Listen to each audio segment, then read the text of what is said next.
Eugene Mulero with Transport Topics, and joining us in the studio today is Sarah Kline, a fellow at the Bipartisan Policy Center, and we're going to be talking about public-private partnerships, and we have a hearing in the Senate with appropriators where they're going to talk about infrastructure funding.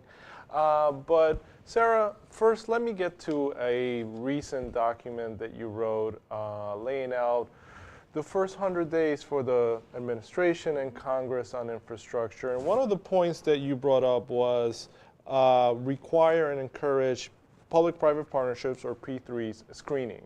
Help me, paint the picture. What do you mean by that? Sure. Well, first of all, Eugene, let me thank you for having me here today. Of course. This is a topic that I'm always very happy to talk about. Terrific. Especially now when it's taken on such a great importance in both the administration and Congress. Yeah.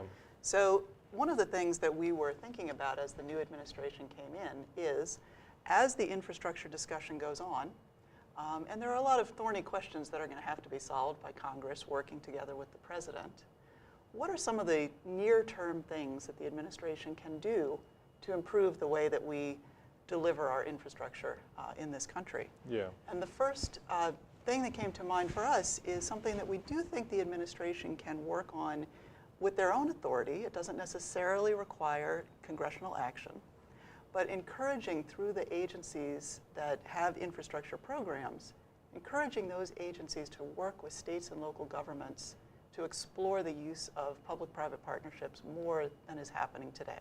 Okay. So they can do that by training, by education for the staff of those infrastructure agencies that are working at the state departments of transportation or elsewhere.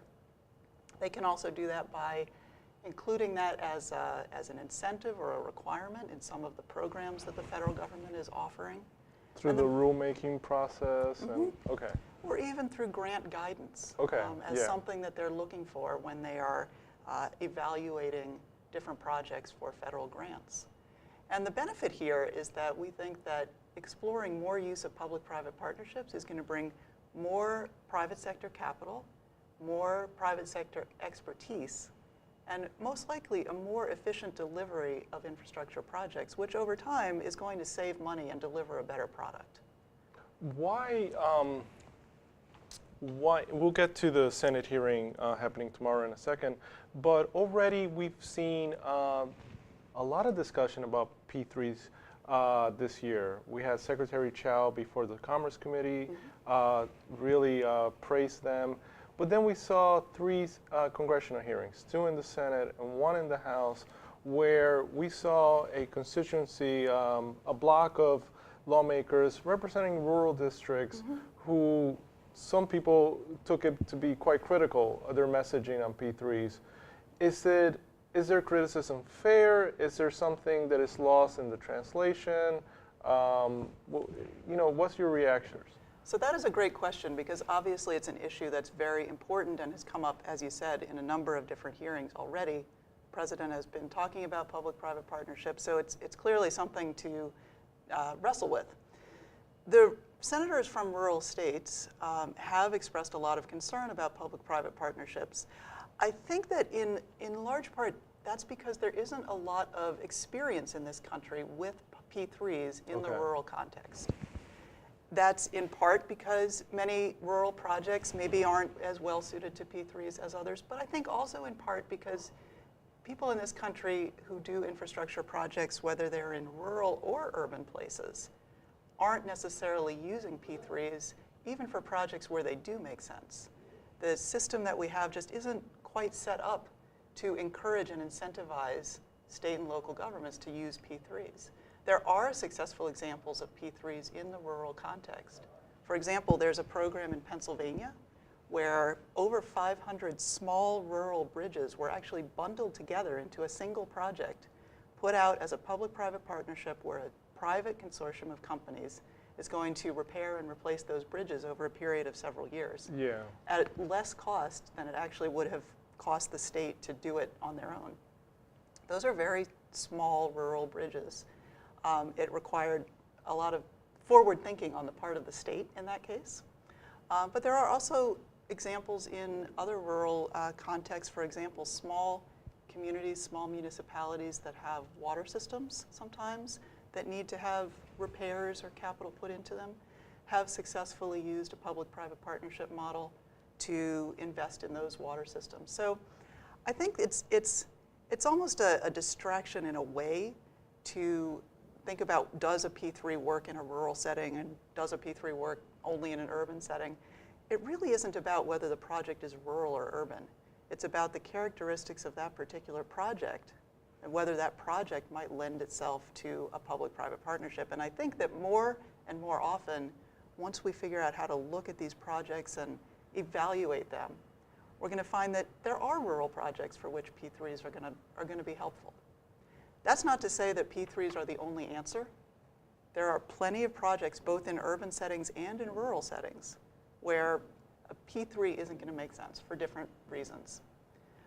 So you also need to couple that with public investment.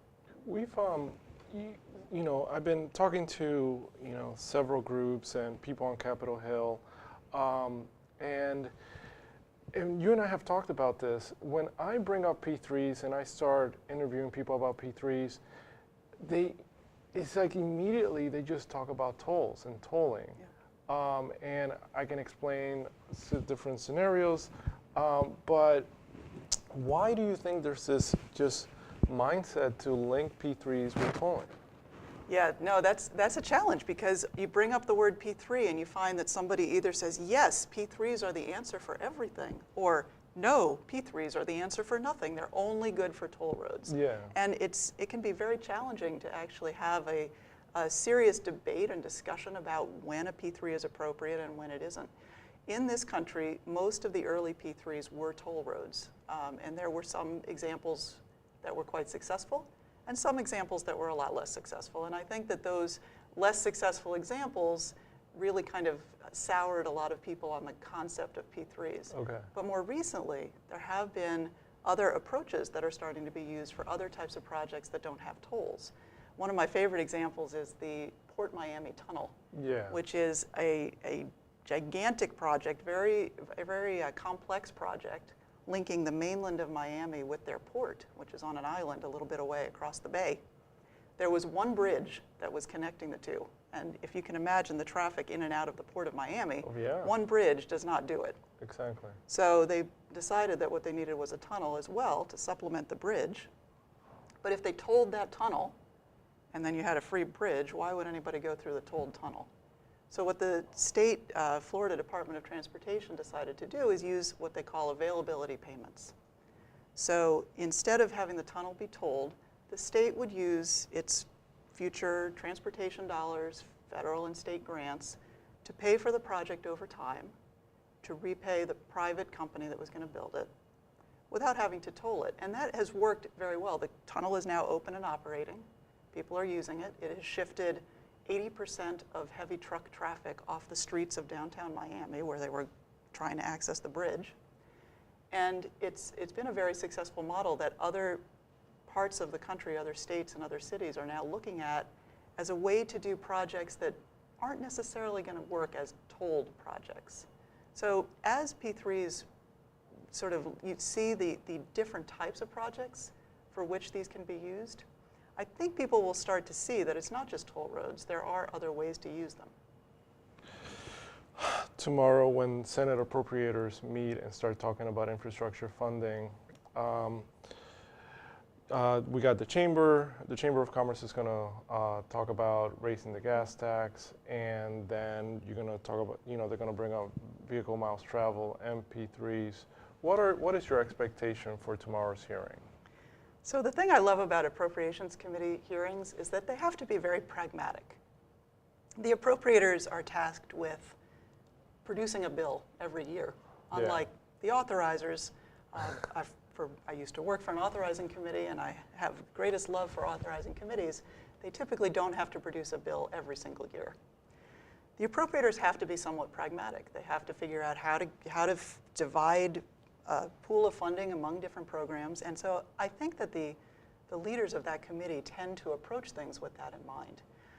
I think that we have, in this case, Appropriations Committee leaders for the THUD subcommittee with a long experience in transportation, very knowledgeable on both majority and minority. I think that we will hear a lot of the discussion we've heard in these other hearings that you mentioned about the tremendous need. I think that we will also hear a lot about the different kinds of funding options. And as I said before, P3s are not the only answer. You do need to have a public investment as well. And right now, the systems that we have for public investment in transportation are falling far short. So the Chamber has a proposal, which they've been talking about for a number of years, to increase the federal gas tax, which hasn't been increased since 1993 and has steadily lost purchasing power since that time, which a number of members of Congress actually have endorsed. Some, even those who haven't publicly supported it, have even, behind the scenes will say that, that might be the thing we need to do. Yeah. It is the most straightforward and well understood way of addressing the shortfall in the Highway Trust Fund. You mentioned VMT, or vehicle miles traveled fees. That might be the way of the future. Oregon is piloting a program and has done a couple of different phases. Some other states are looking at doing something similar to see how that works and how that might be implemented for them. Whether that can be done at the federal level is probably not something we're going to see right now, right today. We have a shortfall in the Highway Trust Fund now.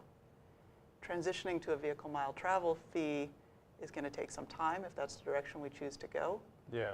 So in terms of sort of practical solutions that can be implemented right away, the Chamber has an idea that seems to be one of those solutions. But what I hope to see really is a serious discussion of the options. I mean, the time has come to buckle down and make some decisions between Congress and the administration on this issue. If people are just falling into the camp of, oh, it should be all public funding, or oh, it should be all private investment, we're never going to have a meeting of the minds. We need people to come out of their corners and talk about what we need to do today and how we can make that happen. I hope that's what we'll see at the appropriations hearing. Yep, and we're going to continue to follow your work at the Bipartisan Policy Center, and the center also put together a coalition of groups to encourage investments in infrastructure, and the Chamber of Commerce is a member. Yes.